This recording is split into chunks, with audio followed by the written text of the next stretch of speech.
দুইটা মাত্র ডিম দিয়ে এত মজার একটা মোমো তৈরি করে দেখাবো, যেটা খেলে আপনারা চিকেন মোমোর স্বাদ একেবারে ভুলে যাবেন। আর এই একই সাথে থাকবে মোমো ডিপিং চিলি অয়েলের একটা দারুণ রেসিপি। আশা করছি আজকের রেসিপিটা খুব জমজমাট হতে যাচ্ছে আর আপনাদের খুব পছন্দ হবে। Hello everyone, this is Tajin, welcome back to my channel. আপনাদের সাথে শেয়ার করছি এগ মোমোর দারুণ রেসিপি। চলেন ভিউয়ার্স, কথা না বাড়িয়ে মূল রেসিপিতে যাই। প্রথমেই চিলি অয়েলের রেসিপিটা শেয়ার করব। খুব সহজভাবে দেখাচ্ছি। প্রথমেই আমি একটা বাটিতে শুকনো মরিচ নিয়েছিলাম 3টা, সেটা শুকনো খোলায় ভেজে নিয়েছিলাম, সেটা হাত দিয়ে গুঁড়া করে নিয়েছি।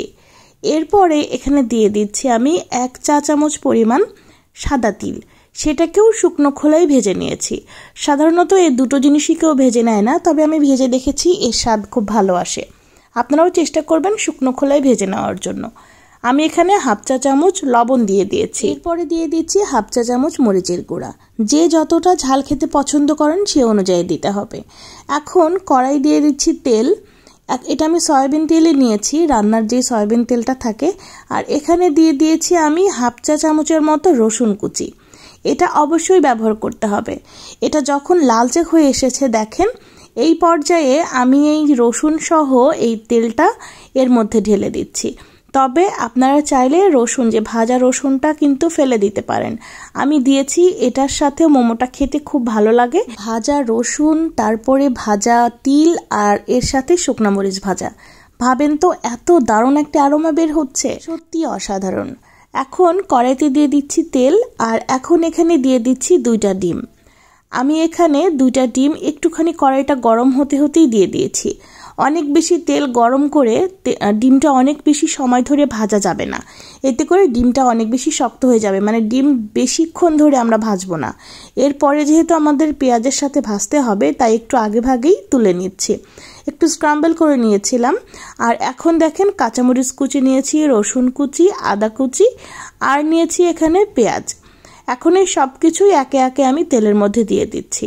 1 কাপ পরিমাণ পেঁয়াজ কুচি দিয়েছি, পেঁয়াজটা একটু বেশি পরিমাণে দিয়েছি আদা কুচি, কাঁচামরিচ কুচি দিয়ে দিলাম, আর এখন দিয়ে দিব রসুন। সব কিছু একসাথে ভালোভাবে মিক্স করে নিয়ে আমি একটু ভেজে নিচ্ছি। একটু লালচে হয়ে এসেছে আর কমেও এসেছে, দেখেন খেয়াল করে। এরকম পর্যায়ে আসার পরে আমি এখানে দিয়ে দিচ্ছি হালকা ভেজে তুলে রাখা ডিম। এটাও এখন খুব ভালোভাবে কিছুক্ষণ নেড়েচেড়ে ভেজে নিচ্ছি। এখন যেই সসটা দিচ্ছি এটা কিন্তু অবশ্যই দিতে হবে। এটা না হলে টেস্ট আপনি ঠিকঠাকভাবে 100% পাবেন না। এটা গত দিনের রেসিপি দিয়েছি, আশা করছি আপনারা দেখেছেন। আর যদি হাতের কাছে একেবারে এই সসটা না থাকে, সেক্ষেত্রে আপনি এখানে 2 টেবিল চামচ টমেটো সস দিলেও হবে। তো এটা হয়ে গিয়েছে। এখন চলে এসেছি আমরা যেই ডো বানাবো মোমোর জন্য, সেটার জন্য আমরা কিছুটা গরম পানি নিচ্ছি। খেয়াল করে দেখেন পানিটা কিন্তু ফুটে ওঠেনি। ঠিক এই রকম পর্যায়ে আসবে তখন কিন্তু চুলা বন্ধ করে দিয়েছি। নিয়ে নিলাম 1 কাপ পরিমাণ ময়দা। এখন দিচ্ছি স্বাদ মতো লবণ। এখন যেই গরম পানিটা করে রেখেছিলাম, ফুটে ওঠার ঠিক আগ মুহূর্তে নামিয়ে নিয়েছি। খুব বেশি গরমও হবে না, আবার খুব বেশি ঠান্ডাও হবে না। এ ধরনের পানি দিয়েই আসলে ডোটা বানাতে হবে। এখন অল্প অল্প করে পানি দিয়ে আমি একটা ডো তৈরি করে নিচ্ছি। আমরা রুটি যেরকম বানাই ঠিক সেরকম একটা ডো তৈরি করতে হবে। খুব ভালোভাবে ডোটাকে মেখে নেওয়ার পরে আমি এখন এই ডোয়ের মধ্যে দিয়ে দিব 1 চা চামচ পরিমাণ সয়াবিন তেল। এই তেলটা পরেই দিতে হবে, প্রথমের দিকে দেওয়া যাবে না, তাহলে কিন্তু এটা ওই যে সিঙ্গারা যেরকম ভাজে খাস্তা টাইপের হয় সেরকম ডো হয়ে যাবে। আমরা আসলে সেরকমটা চাচ্ছি না। মোমোর ডো বানাতে হলে এভাবেই পরে তেল দিতে হয়। দেখেন ডো কমপ্লিট হয়ে গিয়েছে। এখন আমরা প্রথমে একটা রুটি বেলে নেব। রুটি যতটা পাতলা হয় ঠিক ততটা পাতলা করেই প্রথমে আমরা একটা রুটি বেলে নিয়েছি। এখন এরকম গোল গোল করে কেটে নিচ্ছি। লেচিগুলো কেটে নেওয়া হয়ে গিয়েছে, দেখেন ঠিক এতটা পাতলা হয়েছে। এখন এখানে মাঝখানে দিয়ে দিচ্ছি পুর।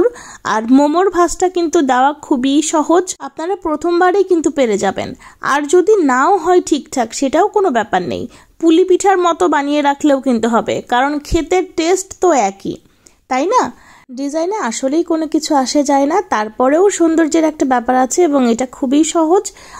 আপনারা যদি চেষ্টা করেন আমার থেকে অনেক অনেক ভালো পারবেন। আমি খুব বেশি ভালো পারি না।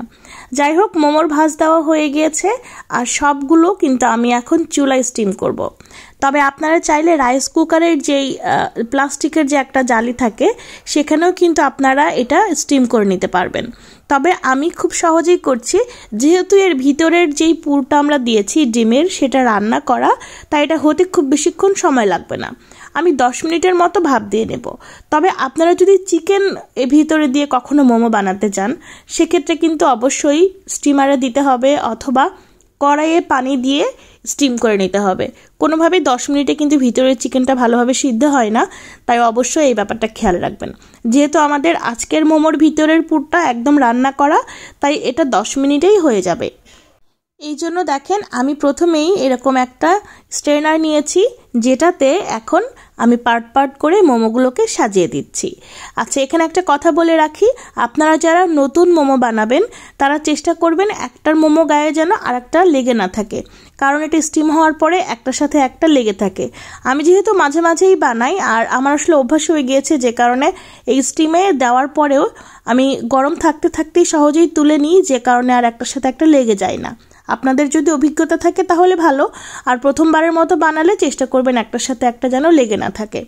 তো আমি স্টিম করে নিচ্ছি, আর এটা খুব বেশিক্ষণ করতে হবে না, 10 মিনিটের মধ্যেই হয়ে যাবে। অপেক্ষা করছি 10 মিনিট। 10 মিনিট হয়ে গিয়েছে দেখেন। এখন এটাকে আমি এখন তুলে নিচ্ছি।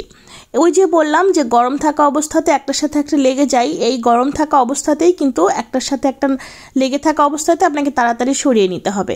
ঠান্ডা হলে আরও বেশি আটকে যায়। দেখেন আমি খুব সহজেই তুলে নিচ্ছি। ওই যে বললাম যে আমি মাঝে মাঝেই বানাই, যে কারণে আমার আসলে অভ্যাস আছে, তো আমি তুলে নিলাম।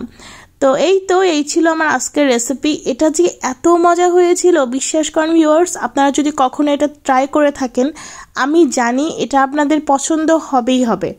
যারা মোমো খেতে ভালোবাসেন, এটা তো খুব সহজ রেসিপি, যে কেউই ট্রাই করতে পারবে। আপনারা একবার হলেও ট্রাই করে দেখতে পারেন, আশা করছি হতাশ হবেন না। এই ছিল আমার আজকের আয়োজন আপনাদের জন্য।